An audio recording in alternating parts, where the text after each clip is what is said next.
You may remember from your 10th grade, was it coordinate algebra, coordinate geometry class? If you have a right triangle, and the angle in question, we have special references to the three sides of the triangle. Now, for any right triangle, the side opposite the right angle, we call the hypotenuse. We usually abbreviate it HYP, and it's always the longest side of the right triangle. Now, for any of these other two angles, the side across the triangle from this angle, we call it the opposite side, and we usually abbreviate it OPP. And this side here, that's one of the two rays that make up the angle, but it's not the hypotenuse. That side we call the adjacent side. It's adjacent to this angle, while this side is opposite the angle. And we're going to use these three sides, these special names, to define some trig functions for this angle. All right. So given this is angle theta, T-H-E-T-A, theta, we may recall that the sine of theta, abbreviated S-Y-N, and there's no sin in that, is equal to the opposite side divided by the hypotenuse. Then is another trig function called the cosine of theta, which is the adjacent side divided by the hypotenuse. Next is the tangent, which is the opposite side divided by the adjacent side. Opposite divided by adjacent.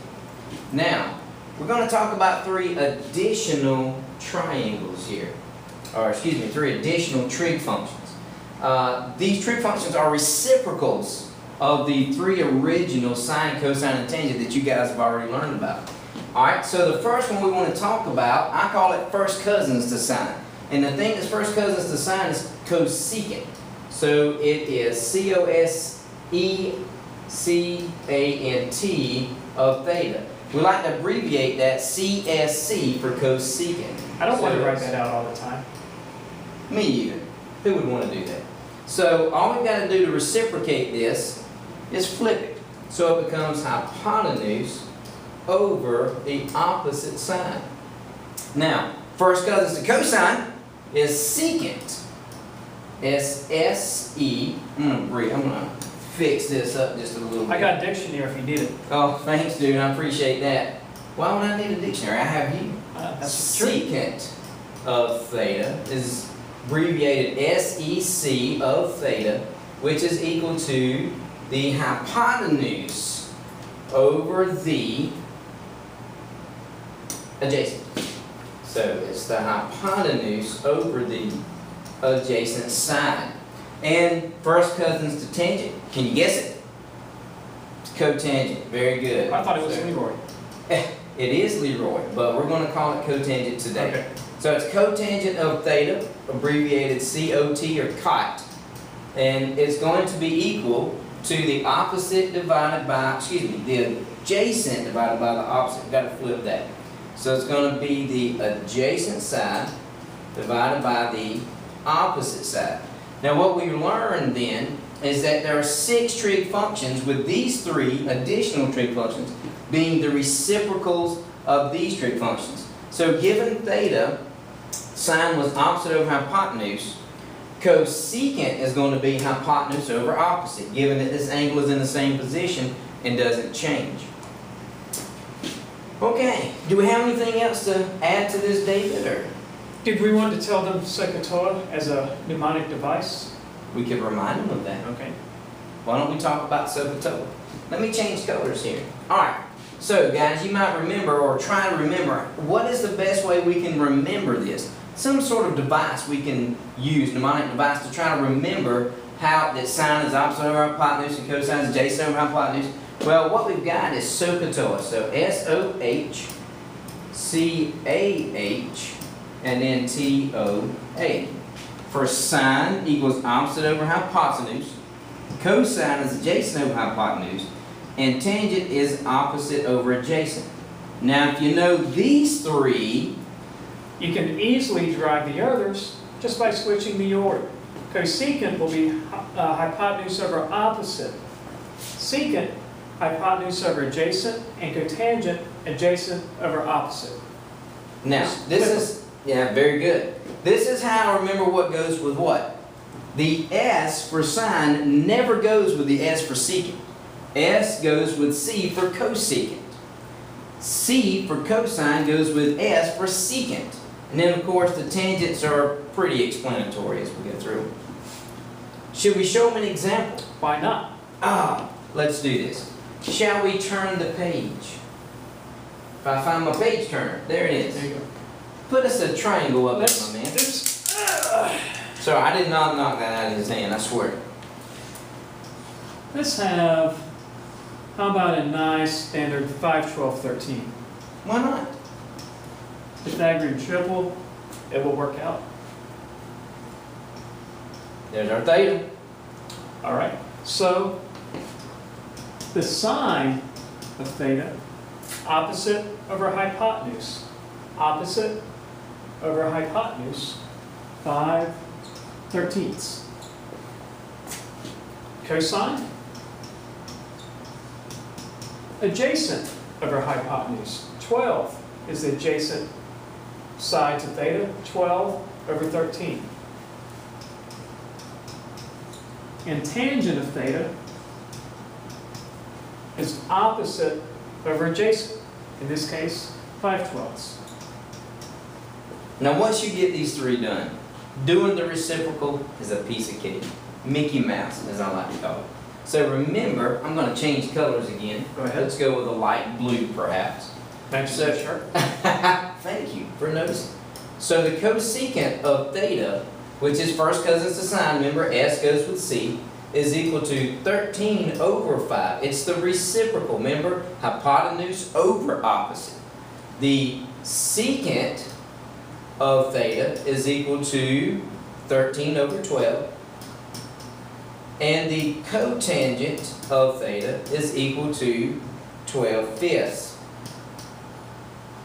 So now you can see how if I know any of these others, given one of those, I could probably then maybe construct the triangle and derive the others, simply by knowing the relationship of sine, cosine, and tangent, and the reciprocal of those. Would you like to do one example of how we have maybe one or two sides, find the missing side, and then derive the other ones? Now pay attention, this is good stuff. Don't go to sleep out there. If you're eating any chips, share with us. Bring it on. Candy bars, we'll love them. Keep extending the base when I draw my triangles. It's a habit. How about, let's up it a little bit. And let's use a triangle with a radical. Ooh, radicals. I love radicals. Oh, we've got a 1. Oh, shoot. We're going to He have gave a you all the missing side. sides. Dude, you're going to take one of those off. Well, I already gave them the answer, so Let's why do don't we another change one. it? Let's say I have a 5 and 10. Ooh, 5 and 10. And I don't know that side. So if we got to find X, there it is. Sorry. Thank you. So we want sine, cosine, and tangent. Now, sine is going to be opposite over hypotenuse. I don't know what that opposite side is yet. Cosine will be adjacent over hypotenuse. Can I write that down? Yeah. Let me change colors. Can I change colors, sir? All right, I'm going to grab this yellow right. No. Let's grab white. Okay. So you said that was 5 over 10, right? Adjacent over hypotenuse. Correct. But what about the other ones? What other ones? On the missing sign. Yeah, we need to know what x is. How in the And by world the are we way- going to find X? Why don't you reduce that fraction? Can you do that for me? 5/10. Everybody knows that that's a half. Good. Now, I've got a triangle, 2 known sides, 1 unknown. That's a right triangle. What do we As know about opposed to right a wrong one. triangles? Yeah. And we know when we have a right triangle, we have the Pythagorean theorem. That's right. Leg squared plus leg squared equals hypotenuse squared. Why don't you write that out for me, Dave? So for any right triangle,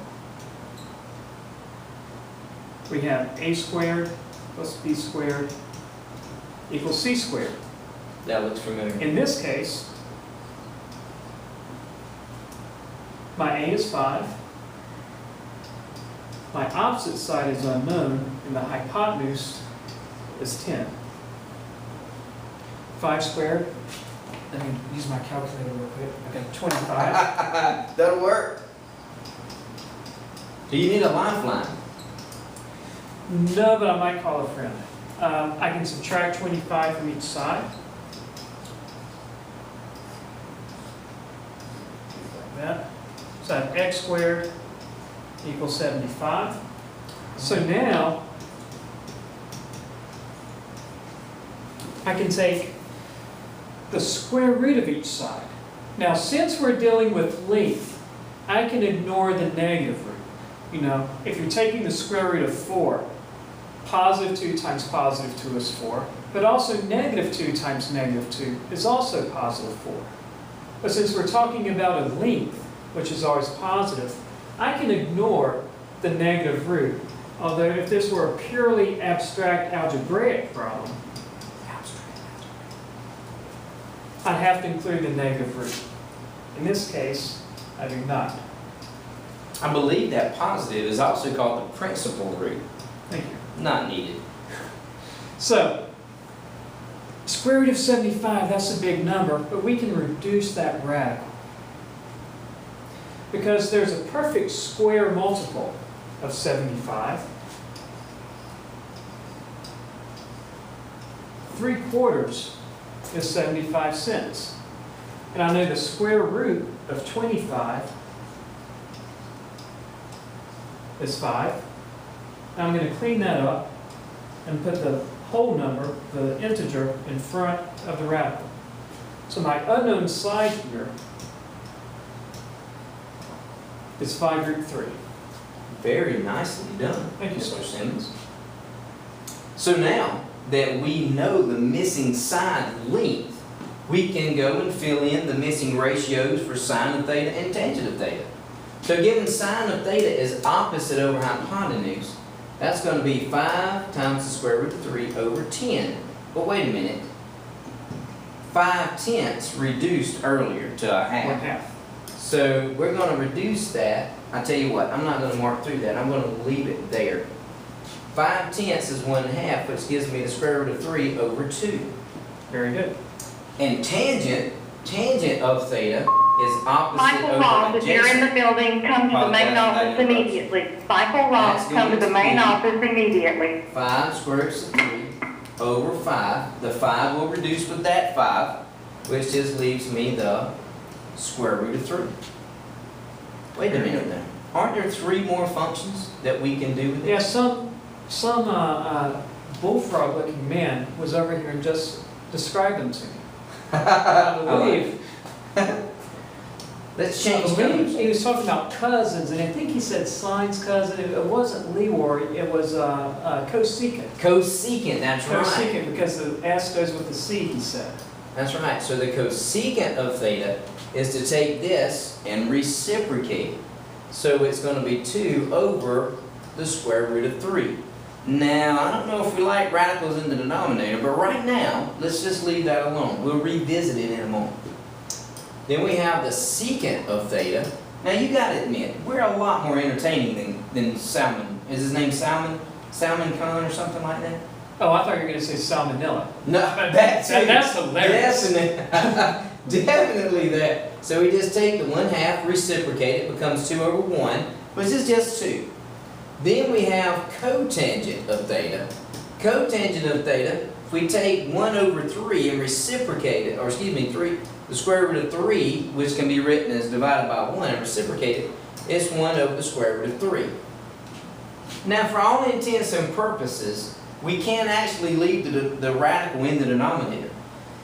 But I don't know that that's always going to be a good idea. No, particularly in a college course, which this class is trying to prepare you for. Right on. So I'm going to try to do something right here, guys. I want you to pay attention. This is a little trick I had learned in the war. I'm going to take this right here, and it's grabbing it all. That works with me. And I'm going to copy it. And I think there's something here for copying, but I'm going to right-click. Oh, that didn't work. Let's do it again. I'm going to copy. I'm going to copy this. I'm going to turn the page, and I'm going to paste it. Where's the paste? I did not know you could do that. And it didn't grab it all, but it grabbed the most important part. So what I'm going to do is erase this other stuff over here that I don't need. And what I want to do is grab this, and I'm going to move it over here. Now that's what I really wanted anyway. Now, what are we going to do when there's a radical in the denominator? Now, I don't know if you guys remember this, but the square root of 3 is irrational. Irrational means that it can't be written as a fraction. So we could put it over the square root of 1, yeah, but if you remember, a rational number is a number that is an integer, -1, -2, -3, 1, 2, and 3, that can be written over another integer. See, we can't do that with the square root of 3 because the square root of 3 isn't an integer. Correct. It's an irrational number. So at this point, being irrational, I need to take something irrational and make it rational. We call it rationalizing the denominator. So how would we do something like that, David? Well, I know the square root of 3 is something that if you multiply by itself, you'll get 3. Isn't that right? Like the square root of 4 is 2, 2 times 2 is 4. Mm-hmm. So maybe if I multiply that by the square root of 3,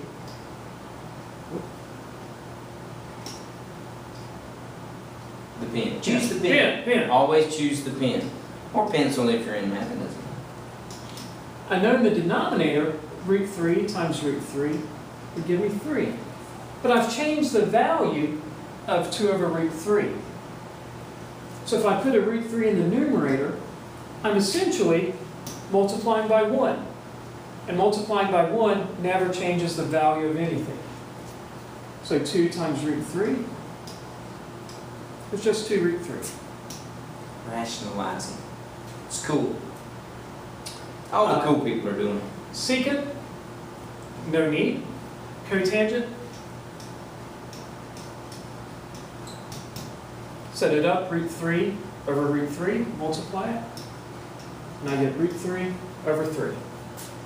So, what we see now is that the cosecant of theta, which 2 over the square root of 3, can also be written as 2 square roots of 3 over 3 if we rationalize the denominator. Kind of an important concept. Yeah. A lot of people will use this in terms of simplifying. So, what have we covered? Well, if we return just a couple of slides, what we figured out was not only do we have 3 basic trig functions, sine, cosine, and tangent, which are SOHCAHTOA, but we also have cosecant, secant, and cotangent, first cousins. You know what I say about cousins. It's another video. Then we gave an example of how to, given all 3 sides, the length of all 3 sides, and using SOHCAHTOA and the reciprocals, how we can write all of these out. Remember, these are just the reciprocals. And if we have a triangle with a missing side, and it's a right triangle, we can use the Pythagorean theorem to first solve for the missing side, and then just plug into our formulas to get our 6 trig functions. There we go. Any questions? Oh, wait a minute. This is a video. We can't hear your questions. Email any questions you have to bmclemore@tiffschools.com. Or D. Simmons. Is it D. Simmons? I'm actually David.Simmons. David.Simmons@tiffschools.com. We'll be glad to answer that. Or you can wait the class. Yeah. That'll work too. All right, guys. We're signing out. Hopefully the video is not too long. Goodbye.